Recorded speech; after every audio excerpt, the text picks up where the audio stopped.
Hey, Fields here. I just wanted to update you guys on my portfolio this last week. Just take a view at the performance.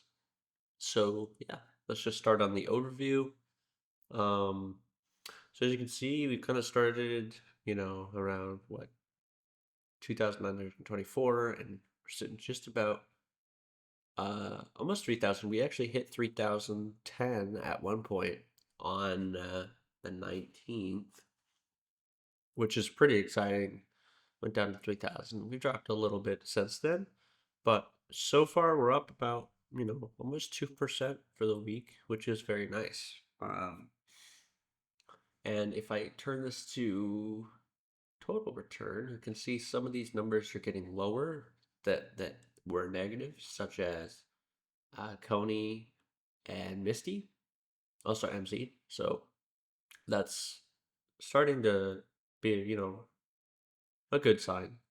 So we can take a look at each of these and their weekly values as usual. So Misty and Coney went up about 3.5% each, which is very good because these are probably my biggest two. So I know Coney is for sure my biggest. We have almost 24% of my portfolio in that currently. AMZ went up about 2.5%. It's about 10% of our portfolio. We're only down about $15.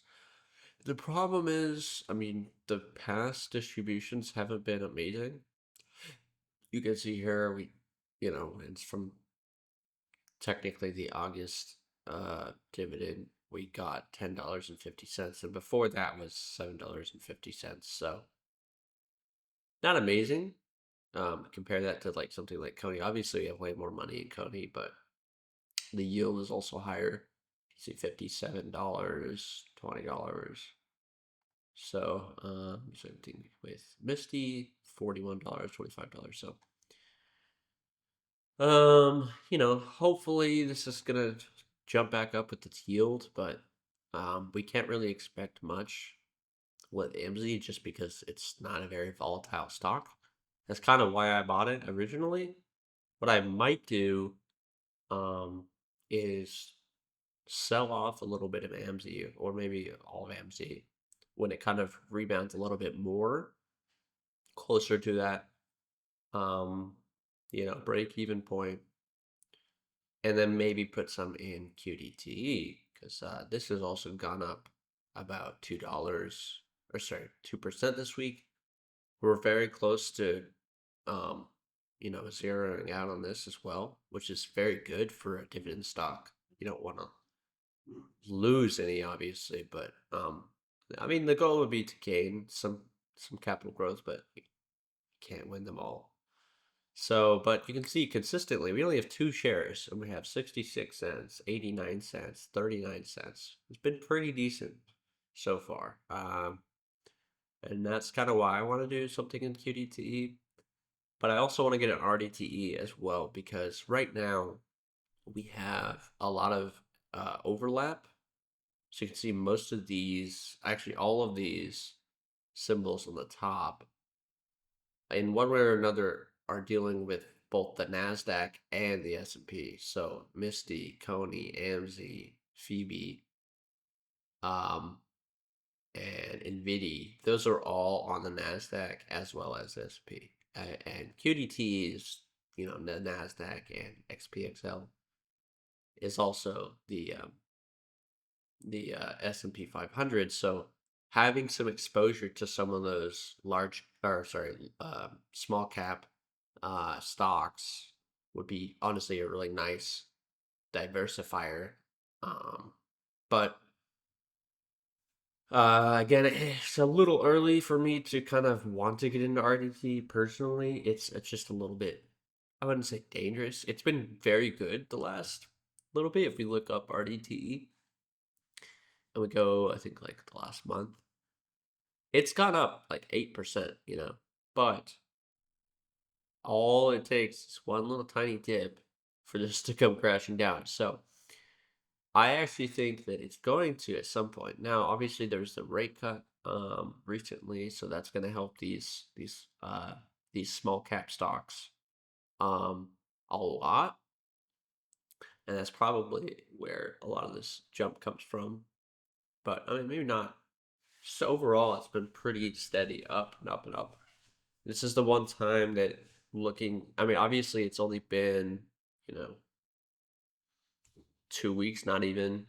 Um, so you can't just say, "Oh yeah, it's obviously it's worth." You should have bought it. I've seen a lot of people in.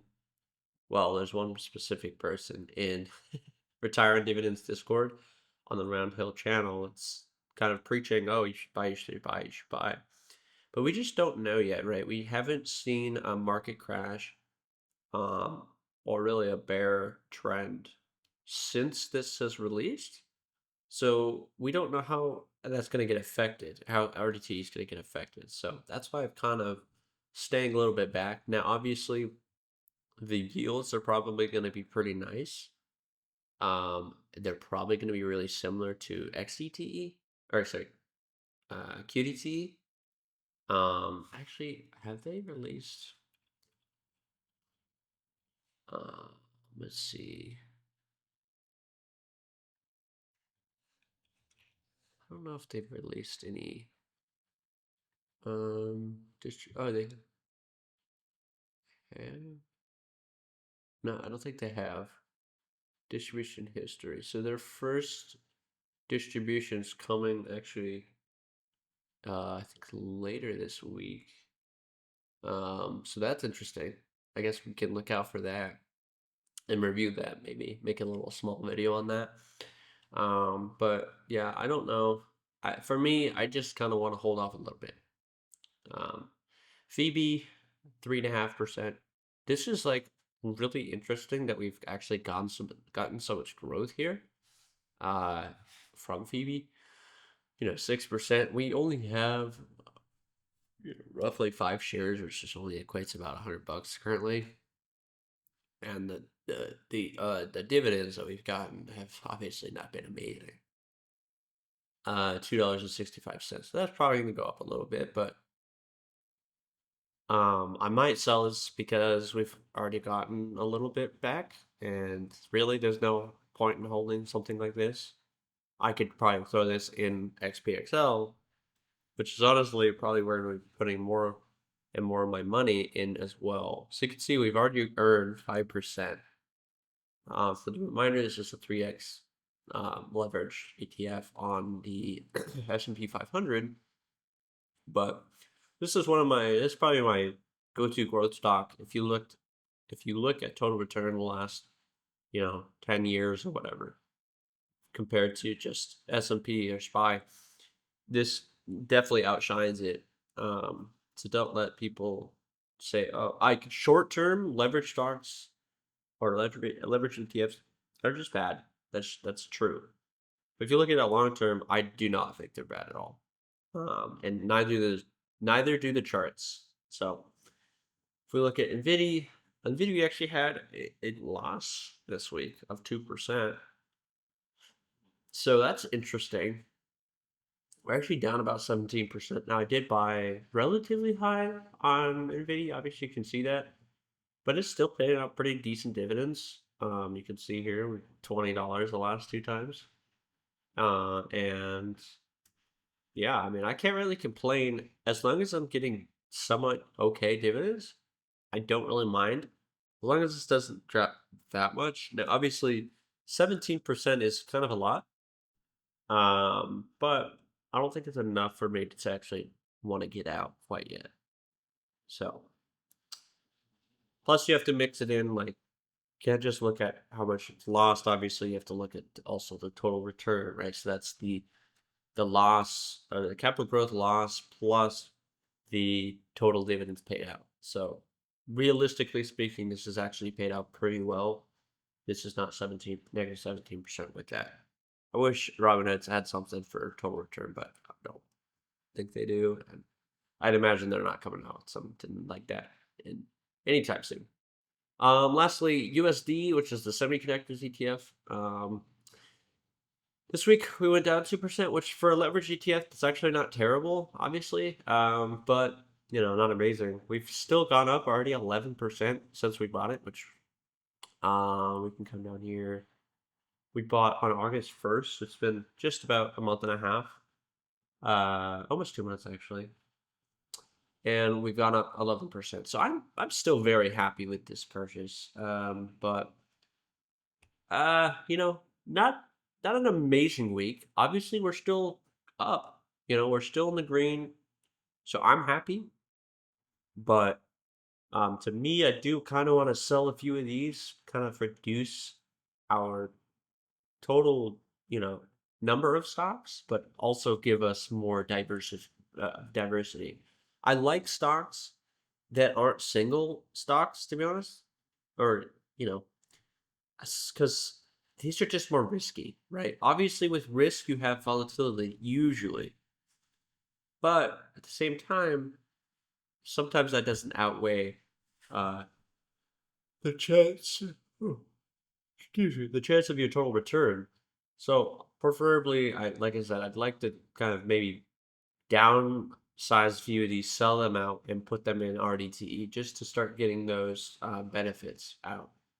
And as we can see here, the schedule here for the declaration is the 25th, meaning anytime before, uh, around there, we can buy, right? So we can kind of get in now and get in on those benefits.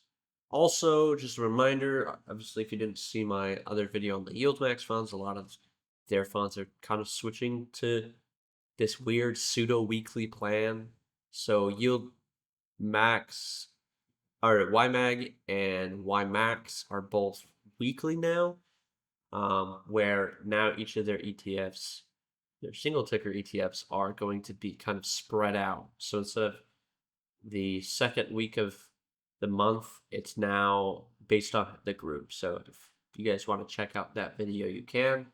I'll be sure to link that in the cards. But seems I'm rambling a little bit, so I'm gonna let you guys go. But yeah, like I said, decent week, nothing crazy, but glad we're in the green. So as always, wish you guys a wealthy future.